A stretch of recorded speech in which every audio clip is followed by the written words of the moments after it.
we've already introduced to you our debate question. So now we're going to hear from team educational content. They'll have, for the first speaker, Jillian will have 3 minutes to provide her argument. And then we're going to go on the side of team experience. We're going to hear from Thorben for 3 minutes to plead his case. We'll go back over to team educational content with Smriti, and then back over to team experience, Thorben again, giving us Paul's notes. And then we're going to review. We're going to spend a couple minutes, just you and I, reviewing the points as our teams on the side kind of regroup to form their rebuttals. Then we're going to come back. We're going to give team educational content a couple minutes to give their final arguments.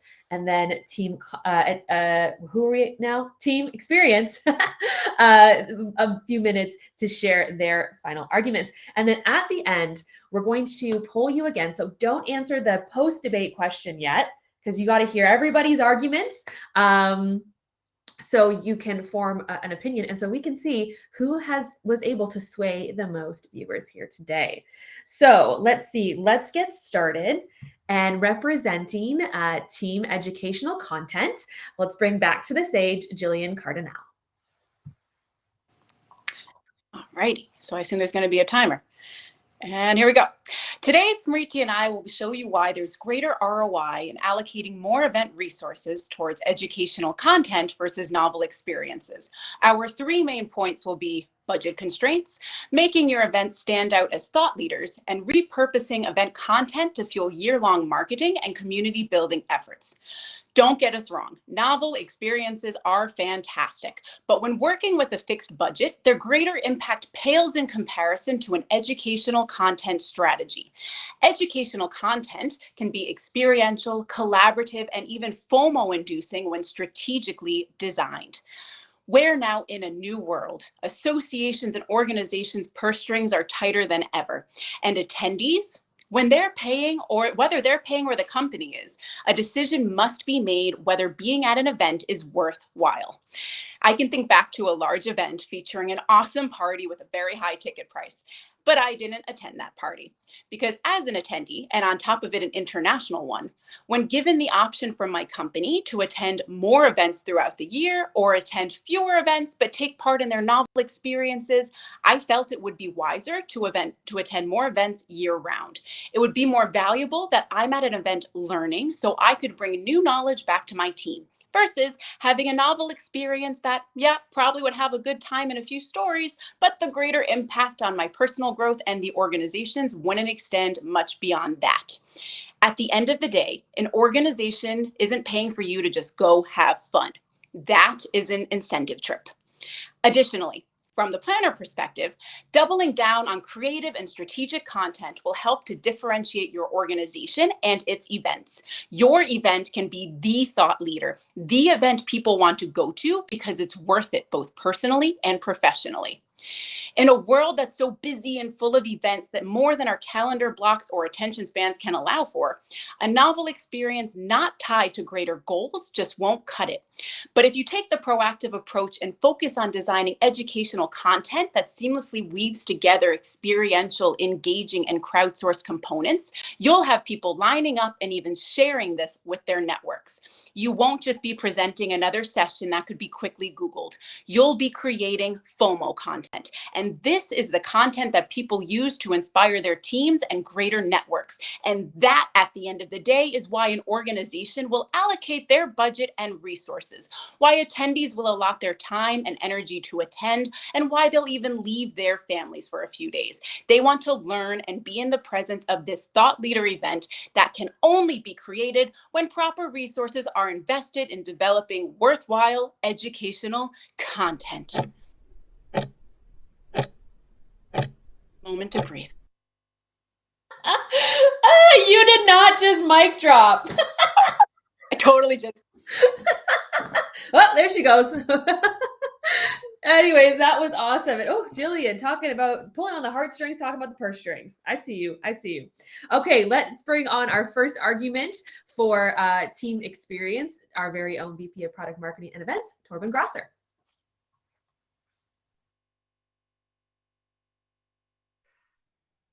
Hello. Hi, everybody. I'm wearing an Ayn Rand t-shirt today.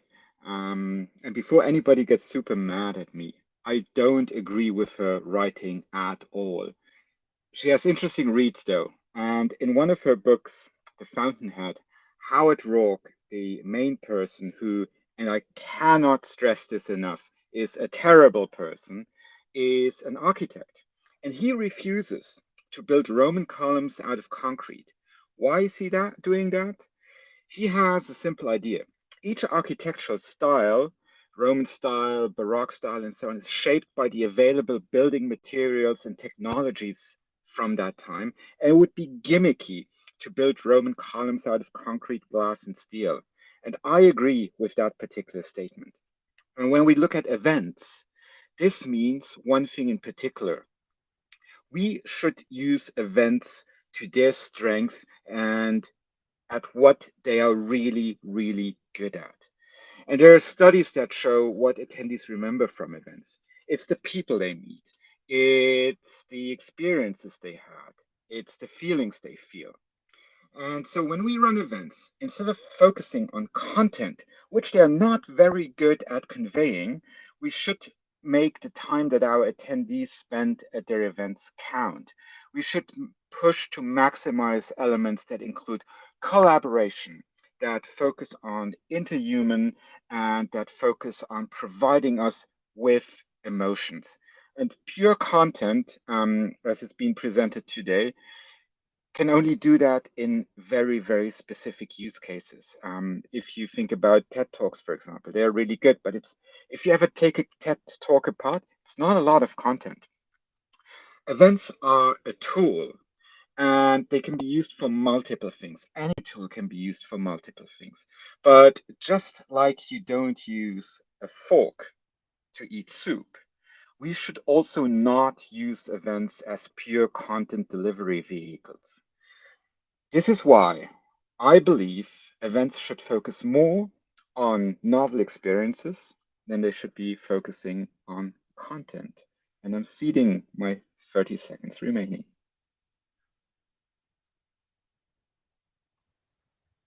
All right. Thorben Grosser comes in time, under time. And I like what you said there, events to their strength. So why create the educational content if the people aren't going to remember it anyways? Ooh, that's a good argument. Anyways, let's go back to team educational content with Smriti Bansal. Cool. Hello, welcome back. All right. So, in addition to the budgetary constraints and positioning your event as a thought leader, one of the biggest arguments for investing more into educational content is that content has a long shelf life. So, I am addressing some of Thorben's points. Any content you produce at your event should feed into your year round marketing and community building efforts. Content can be repurposed, and that's a great way for you to maximize your ROI and reduce future costs because every time you rework your event content, you're saving your marketing team and yourself the time and money it would cost to create something new. You can also use this repurposed content to attract registrations for the next event. You could turn it into a lead magnet, use it in marketing campaigns, attract a whole new audience who may not even be aware of your organization. And especially these days, you need this content to retain and build your membership, to engage your community after the event. Use it as a library. Use it to create a library of resources that uniquely serves your community's needs and justifies their membership in your association. So maybe you're thinking that all of the above is well and good, but it's what Thorben said. How about the fact that like any content that we're creating is in competition for our audience's attention, people don't remember it anyway, et cetera, et cetera. Is repurposing event content that strong of an argument for investing in more in content versus novel experiences? And I would say yes. If you put yourself in the shoes of if you're a participant, if they consumed event content that helped them in any way at all, next time they have a challenge that they need solved, they will first consult your website to see if you have a helpful resource because now they trust you and it saves them time Googling it. So, to conclude, investing in educational content is to invest in supporting your year long marketing and community building efforts, establish yourself as a thought leader to create a relationship of trust between you and the people you serve. Today, your attendees are faced with so many options of events to go to. So, when you direct your resources towards educational content that supports your people's growth, you make it easy for them to choose you. Oh, I sped through that one. Oh my gosh. Oh, as a fellow fast talker, I was like, is she going to get it in on time? Is she going to get it in on time? Awesome. Okay. Thank you so much, Smriti. Now let's go back on the side of team experience. We'll bring back on Thorben Grosser. Thank you very much. Smriti is actually doing my work for me. That's wonderful. Thank you very much. And you're right. Content is about intense learning and events. As I'm an event planner myself, and I hate to say that, but events generally are not a good place for intense learning. One of the biggest reasons for this is the so-called forgetting curve. This is a tried and tested idea and hypothesis which tries to see how much we remember. And the general gist, I mean, there's different studies done on different situations, but the general gist is that we forget 50% of what we learn within 1 hour, and we forget about 70% within 1 day. And after a while, we will remember 15% of what we learned tops. This means if you're going to a conference to learn for 8 hours, you will remember about 72 minutes. And the other time may be seen as wasted if we're focusing predominantly on content. What's more, different people learn differently. In order to overcome the forgetting curve, learners need to repeat the learned information with multiple touch points. That's not what events are good at. Instead, if associations want to teach their members valuable information, there are other ways of doing that. You could use podcasts, learning management systems. All the content delivery palette that's available out there is at your disposal. Events are great to snack up pieces of inspirational information, but they're not really good for learning. Hence, I believe if you're organizing an event, instead of focusing on content in the first place, you need to focus on content, on experiences instead. And that's my argument. Thorben coming in with straight facts today. Thank you so much, Thorben. Okay, now we're going to give each team a couple minutes here just to regroup and come back with their final arguments. So let you and me, we're going to review right now some of these points because I thought they were pretty good. And don't fill out that last poll question just yet. We're going to do that when we bring everybody back on stage after the final arguments. So Jillian made some great points. Like I said, she pulled at the heartstrings by pulling on the purse strings and said that if you're going to spend your money, your organization is not going to allow you to spend money just on experience. They want you to go learn something to bring it back to the team to better the team as a whole. So if we're talking about budget, what's better for you to spend your budget on? That was an interesting point to me. I like how she also mentioned FOMO content, that's what you're creating with your educational content. True, false? I guess that might depend on how good the educational content is. I don't know. Don't want to sue anybody. Thorben came in then and said events, you need to play them to their strength. And content has a specific use case, but that doesn't mean it's the only way you should be engaging with your audience. And he used the metaphor here, you don't use forks to eat soup, which I thought was very interesting. I like that metaphor. And he said, the people don't really remember what they don't remember all the content anyways. I thought that was a great point. Somebody who doesn't have a great memory myself. Anyway, so Smriti came with us. Oh my gosh, the fast talking Smriti came up. She came up to us and said, maximize your ROI. So you don't need to be, for your events, you don't need to be creating something new if you have to switch your event around. If you already are creating really great content, then you can easily repurpose that if you have to switch around your event flow. And you can also repurpose that content as you're promoting your other events. Pretty cool as well. Let's see here. And then Thorben came at us again with, I just want to pull up the chat here. Okay, cool. So Thorben came at us again, 50% of the things that you learn, you'll lose within the first hour, 70% you'll lose within the day, and then you'll only retain 15% tops. Whoa. And I liked what he said about the varied experiences for varied audiences. Think about it. Not all audiences learn the same. Is your audience going to retain the information the way you want them to retain it? Or is it better to build in those experiences? Like I said, not everyone learns the same. We got anyways, I just think that's really interesting because you got neurotypical people, neurodivergent people. How do they learn? Is educational content given a webinar going to work, or is an experience going to work better? I think you have also to consider your audience and how you know they work. And I just think that's a cool idea. Okay, we've recapped. Those are the main points that I got out of the speakers. So let's bring team educational content back on. So Jillian and Smriti, they're going to have another final 2 minutes to try to sway you to their side. Cool. Dealing with the phone. Hi. Okay. So we are not positioning that events should be pure content vehicles. In fact, everything that we've been saying thus far is that content can be experiential, collaborative, and FOMO inducing when strategically designed well. So if we are listening and taking that crowdsourced approach to how people want to learn and engage when they take part in your events, it will be more tailored, which will then deliver more of an ROI for why they actually choose to attend your event based on their current realities, goals, and objectives. Cool. So are you ceding the mic to me, Jillian? Yeah. Okay, And then cool. we'll go with this, Smriti. Yes. Okay, great. So building on that, I also wanted to address the forgetting curve that Thorben mentioned, the famous Ebbinghaus forgetting curve. I'm familiar with it. But to that, I will raise the learning pyramid on learning styles and how people best retain information.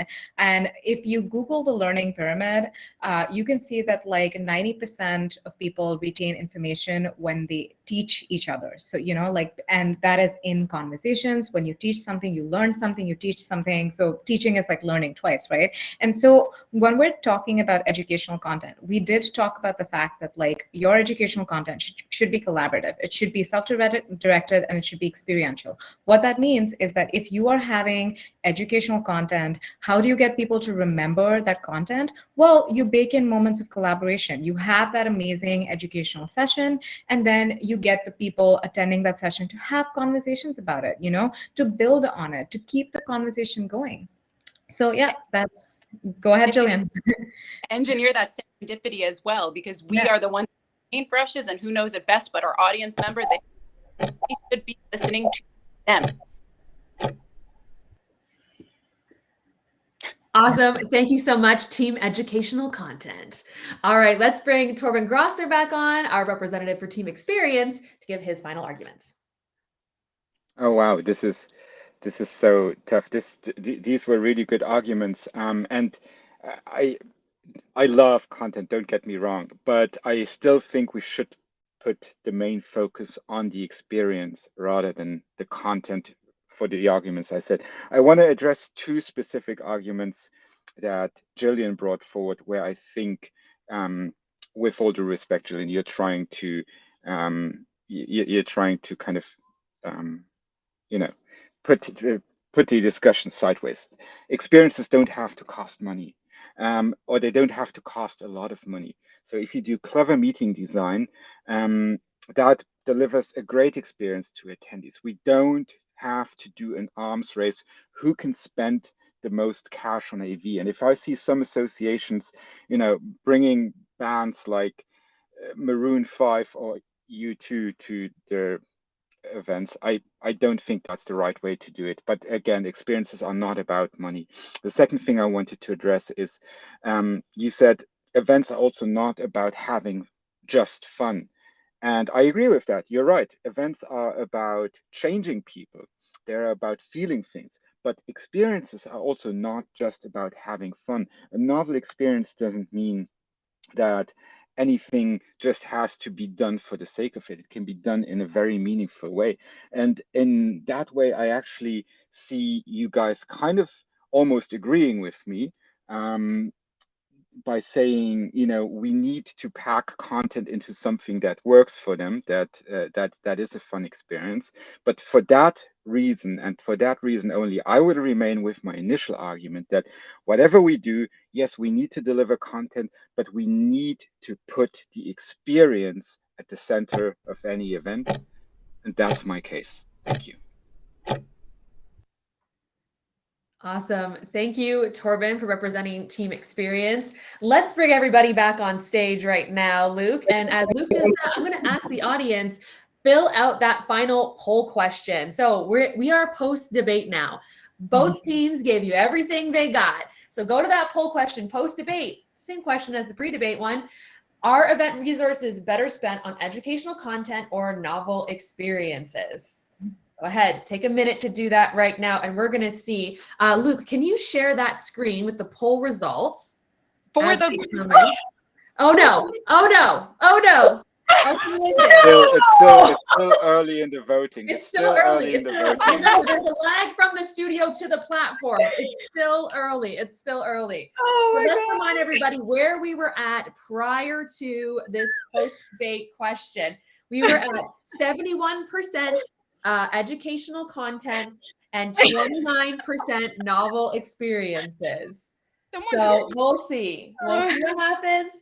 People are still voting. Let's not discount anything right now. Well, we didn't even get one vote. No, there we are. There we are. with Montreal, yes. Okay, educational content. There were some great arguments there. There were some great arguments for the educational content. There were great arguments for novel experiences. Maybe this is indicative of people going to events. I don't know. You know what? I don't even know how to hypothesize this right now. I really don't. Because again, educational content should be experiential. Maybe I'm hedging there a bit. Maybe I've become a polite quasi-Canadian. But okay. So my view, I'm going to share my controversial yet brave view. I think you do need a mixture of both at your events, but maybe where we're at now with events, I know it's very Switzerland of me, but maybe where we're at now with events is that you need that combination, but you also, because we've been like 2 years of like being apart from each other, that maybe you need the experience to like bring people into your event, and then you blast them with the educational content. Not like a bait and switch, mind you, but like, you know, maybe the experiences are your main marketing point with the educational, but I don't know. But I really did like what you said for team educational content about the ROI and the budgeting, about like, you want that educational content because that's going to give you ROI because you can bring that back to your organization.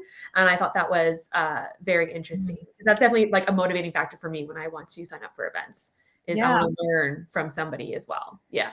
All right. Thanks so much, Luke. We can take this off the screen right now, I think. Oh, we cede our bragging rights to you, Thorben. They are yours to have forever. But or until the next debate, whatever comes first. Yeah, but I did wanted to add this because I think that it's important that we make this clear, is that Thorben made some excellent points and we agree with every single thing that he said. And I think that that's also why the audience also completely flipped after the debate, because I think that when we talked about content in our presentation, we were talking about the future of content. You know, content is not like this currently, but hopefully one day we can get to a point where it can combine, you know, both of the things that like what we're saying here, you know, have it be meaningful, not just fluff. And as Thorben said, like ground that in an amazing experience.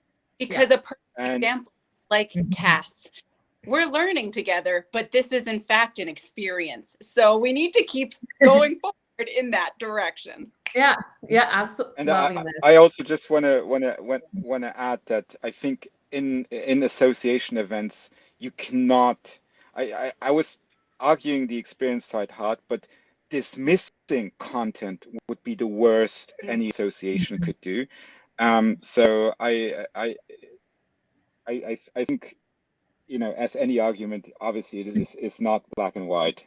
But I think the three of us, we wonderfully, you know, showed that. I'll still take a Montreal bagel next time I'm there. Awesome. We have a few comments in the chat as well. Love to see that. Q1 says, neither can be ignored, but where you put the money is where you place your value, or is it? I would invest finances in the experience and time in developing educational content. And then Ronnie countered it that I find that I use those materials that I participated in during a conference. I also go to sessions where someone just explains it all to me, but I don't participate in the activity.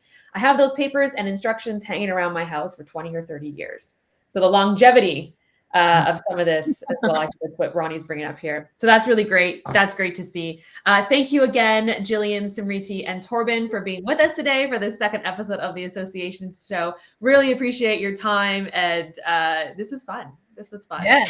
Thank you. All right. Let's go into some closing.